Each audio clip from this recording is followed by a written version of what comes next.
Sheikh Hasina Dubai যেতে পারতো। শেখ হাসিনা কেন, পাশে তো পাকিস্তান ছিল, কেন গেল না? শেখ হাসিনা আবুধাবি যেতে পারতো, শেখ হাসিনা ইরান যেতে পারতো, শেখ হাসিনা আরব যেতে পারতো, কেন গেল না?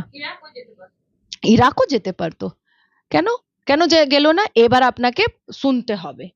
ইরানে মুসলমান পুরুষরা মুসলমান মহিলাকে মারে, মৃত্যুদণ্ড দেয়।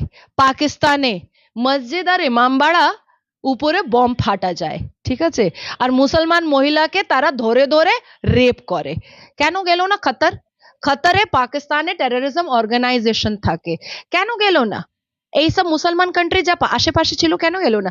ভারতে কেন আসলো? 20 কোটি মুসলমান এখানে, 3 লাখ অ্যাক্টিভ মসজিদ এখানে, কোটি কোটি এখানে মাদ্রাসা, লাখো লাখো এখানে ইমামবাড়া, সব সুরক্ষিত আছে। প্রত্যেক মুসলমান